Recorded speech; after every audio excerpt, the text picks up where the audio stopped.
Olá, bom dia. Estou vindo aqui então com um novo conteúdo para vocês, nesse formato de aula gravada. A aula de ontem foi ao vivo.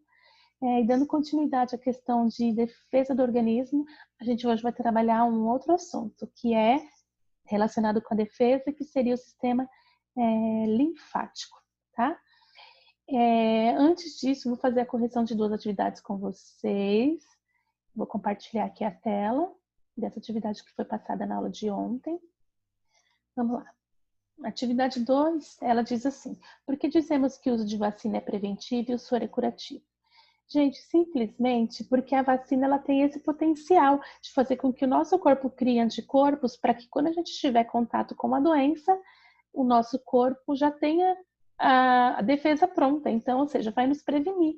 Se eu tomei a vacina de catapora, eu cheguei perto do vírus da catapora, esse vírus vai entrar no meu organismo e nesse processo que ele entra, eu já tenho defesa contra ele, então eu não vou ficar doente. Já o soro é para uso imediato. Tem alguma doença que não dá tempo que o meu corpo crie anticorpos para combater. Então, eu já preciso que o anticorpo venha pronto. E como que ele vem pronto? Ele vem pronto a partir do soro, né? A gente viu ontem que como é feito, né? A gente inocula o veneno no animal, esse animal produz anticorpos, nós retiramos esses anticorpos do animal e, é claro, purificamos ele, né? Organizamos ele e deixamos ele pronto para ser administrado no ser humano. Aí, então, a gente não vai ter... quando a gente recebe anticorpo diretamente, a gente não tem estímulo para a formação de anticorpos, né? Então, o soro, ele vai curar, ele vai acabar com o meu problema. Mas se eu tiver novamente contato com aquele patógeno, com aquele veneno, eu não vou ter o corpo organizado e produzido para acabar de vez com ele, né? Eu vou precisar de tomar soro novamente. Então, o soro é um remédio e a vacina é uma prevenção.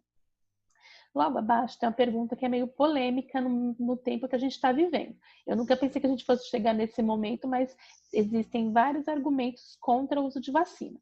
Então, a pergunta é: tomar uma vacina é uma decisão pessoal, a pessoa que vai decidir se ela toma ou não, mas afeta a saúde coletiva, está afirmando. Essa afirmativa é correta? Justifique.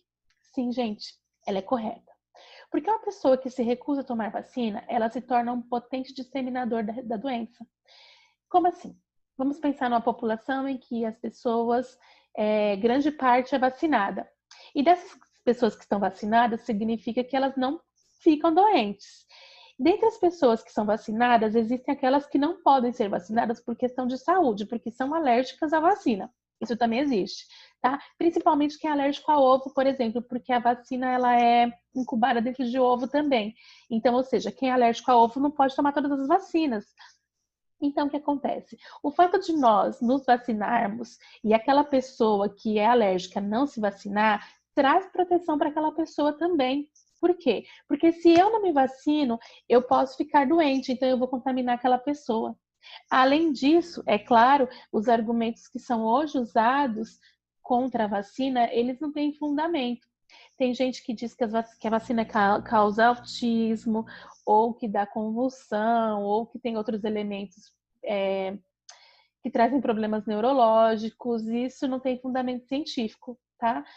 Se alguém está levantando alguma tese em cima disso, ela tem que ser divulgada, não escondida, né? Para que todos saibam. Então, ou seja, até o momento não existe nada que comprove. Então, é balela nesse momento, tá?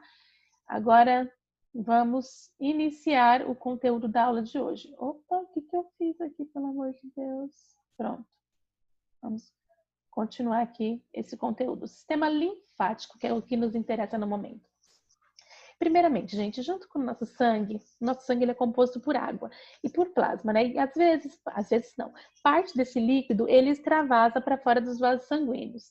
E quando ele extravasa, além desse líquido que extravasa, vai também uma grande proporção de leucócitos. Todos os tipos de leucócitos, vai anticorpo e forma o que a gente chama de linfa. Então, o que é a linfa? É um líquido, né, que extrapolou, que saiu da corrente sanguínea e nele tem a mistura de elementos que são de defesa, anticorpos e células de defesa do nosso corpo. Certo, ok. Essa linfa, ela circula num sistema circulatório à parte, que é o sistema linfático. Então, nós temos dois sistemas circulatórios. Um que é o sanguíneo, que é o mais conhecido, e o outro que é o sistema linfático, que não carrega sangue, que carrega linfa. Além disso, né, eu tenho também alguns aglomerados. Vou mostrar para vocês aqui na imagem primeiro, que eu acho que fica mais fácil. Essas bolinhas aqui, né? Vocês estão vendo as bolinhas verdinhas aqui dispersas, né? Esses aglomerados em regiões do sistema linfático são chamados de linfonodos. E esses linfonodos, dentro dele, tem uma grande proporção de anticorpo, tem uma grande proporção de células de defesa. E o que acontece? Quando a linfa ela circula pelo sistema linfático, ela vai carregando os elementos que estão ali. Então, se tiver uma bactéria, ela vai ficar esse linfonodo, ele funciona como se fosse um filtro que não vai permitir com que a bactéria passe. Então, o que acontece? Ali no linfonodo vai ficar contida essa bactéria. E ela ficando contida ali, a linfa, ela vai começar a ir para aquela região. Lembrem que a linfa está cheia de anticorpo. Então, o que vai acontecer? Esse líquido que está ali, né, no linfonodo, ele vai começar a aumentar, né, e também vai encher de anticorpos e de células de defesa ali e vão tentar matar a bactéria. Ótimo. Quando isso acontece, a bactéria morre. Isso geralmente ocorre, gente, quando a gente já tem uma defesa, já tem alguma doença. E é o que acontece. A gente começa a perceber que no nosso corpo, algumas pessoas já perceberam, outras não, que no nosso corpo formam algumas bolotas quando a gente tem alguma doença. Se teve uma febre, alguma coisa, você vem aqui no sovaco, né, na axila, e come, ai, tem uma bola aqui. Ou então você vem aqui, ai, tem uma bolinha aqui. Ou você vai na virilha e palpa, nossa, tem uma bolinha aqui. O que será que é isso? Isso é nada mais, nada menos do que os seus linfonodos, que estão aumentados para combater esse micro-organismo que está te deixando doente, certo? Então, é uma reação de defesa. A gente chama de íngua, né? Na verdade, o que é a íngua? É um linfonodo aumentado que está ali no processo de te auxiliar a se defender de alguma doença, certo? Vamos lá, então. Continuando, a gente tem aqui alguns elementos que fazem parte do sistema linfático, né? Que tem um esquema do sistema linfático, mas tá. Vamos primeiro falar os elementos. O primeiro que eu citei foi a linfa. O segundo foram os vasos linfáticos. O terceiro foram os linfonodos, né? O quarto elemento, a própria medula óssea. A medula óssea que faz parte do sistema sanguíneo, circulatório, também faz parte do linfático. Certo? Por quê? Porque ela produz as células de defesa. E se no sistema linfático tem célula de defesa, então ela também faz parte, certo? Além, é claro, de outros órgãos, como o timo e o baço. Eles são órgãos maturadores de linfócito, que é um tipo de leucócito. Então, o que acontece? Tanto o timo quanto o baço vão formar o que a gente chama de, se for no caso do timo, linfócito T. Por quê? Porque aquele linfócito foi maturado no timo. E linfócito B. Por quê? Porque o linfócito B foi maturado no baço. Então, na verdade, ele vai receber o nome dependendo do local onde ele virou adulto, aonde essa célula sanguínea ela ficou potente para desencadear alguma função no sistema de defesa, tá? Além disso, também nós temos as tonsilas. Olha aqui, o que são as tonsilas? Até pouco tempo atrás, elas eram chamadas de amígdalas, mas a nomenclatura modificou e hoje a gente chama de tonsila. Inclusive aquela dor que a gente às vezes sente na garganta, que nós costumávamos chamar de amigdalite, hoje nós chamamos de tonsilite. Por quê? Porque é uma inflamação da tonsila. A amígdala não existe mais, tá? É o mesmo órgão, mas agora é um nome diferente que eles acharam melhor colocar. Não me perguntem o motivo. Deve ter algum, mas eu não sei. Certo? Então, basicamente isso. Então, aqui tem os elementos que fazem parte, né? A linfa, que não está aqui esquematizada, os vasos linfáticos, que são esses risquinhos verdes que estão aí pelo corpo, os linfonodos, que são essas bolinhas, né? A medula óssea, que está dentro dos ossos longos, medula óssea vermelha, né? Por que ela é? Porque ela produz os linfócitos, né? Os linfonodos, como eu citei, o timo, que é um órgão que está aqui na frente, e o baço, tá? Que fica aqui nessa região mais ou menos. Então, são todos esses elementos que formam o sistema linfático. Indo mais além aqui, vamos lá. Eu já falei, né, na questão do linfócito, aqui está deixando bem claro, né, que no caso os leucócitos eles migram para o timo, aí eles viram linfócito T. Ou eles migram para o baço. Se eles migrarem para o baço, eles são chamados de linfócito B, tá? Vamos ver aqui então essa parte, né? Em resumo, né? Podemos dizer que o sistema linfático tem 3 funções principais.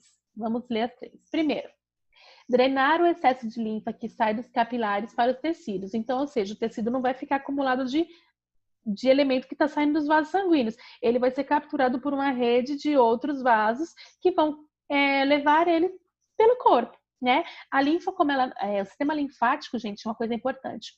Como ele não tem uma bomba igual o sistema circulatório, que é o coração, essa bomba que vai impulsionar o sangue, o sistema linfático, ele circula pelo corpo com o auxílio do coração, porque ele fica ali muito próximo dos vasos sanguíneos. Então, conforme o sangue vai passando, imagina, o sangue está aqui, é uma mangueirinha que tem outra do lado, uma mangueirinha muito fina. Conforme o sangue passa, aqui do lado vai sentir que o sangue está passando. Então, aqui do lado também vai terminar andando, não numa mesma velocidade, não numa mesma frequência, não no mesmo ritmo. Só que vai acontecer, tá? Segundo elemento, transportar lipídios resultantes da digestão, ou seja, gente, algumas coisas que nosso corpo não usa não vão direto ser absorvido e nem direto serem acumulados na forma de gordura corporal, né? Eles primeiro vão para o sistema linfático para depois ir para o sistema cardiovascular de volta.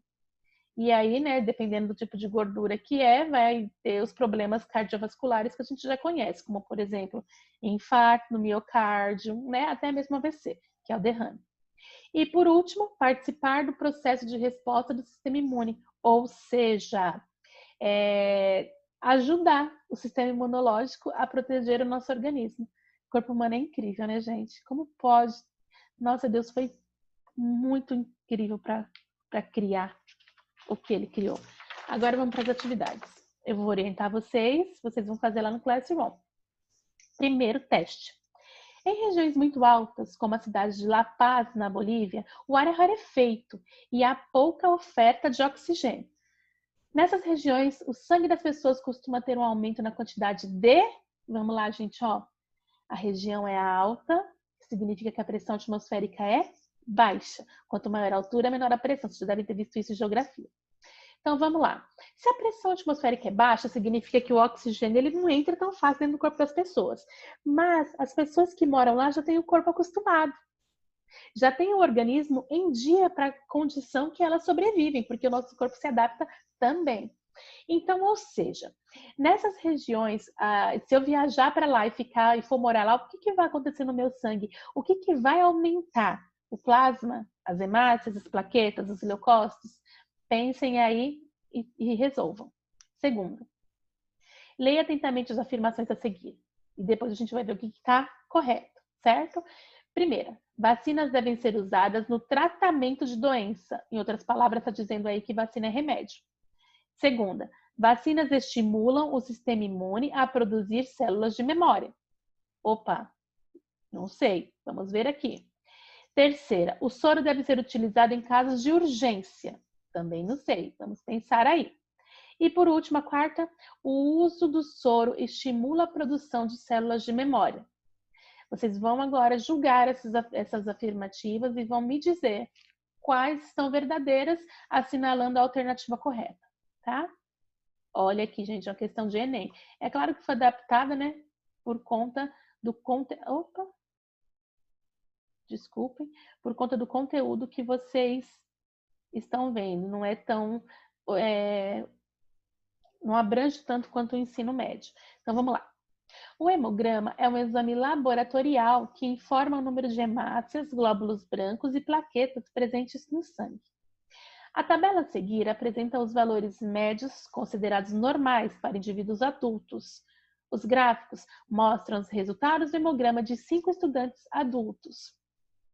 Todos os resultados são expressos em números de elementos por milímetro cúbico de sangue. Então, vamos lá. Primeiro aqui, a gente está falando das hemácias. Aqui são os valores de referência. Para a pessoa estar normal, tem que estar dentro desse padrão aqui. Então, vamos lá. Hemácias, né? Eu tenho a Bel, a Luísa, o José, a Maria e o Roberto. E aqui seriam os valores, certo? Aí eu vou comparar aqui para verificar se as pessoas estão dentro do parâmetro, assim por diante. Olha o valor de hemácias qual é. Ao lado tem as plaquetas.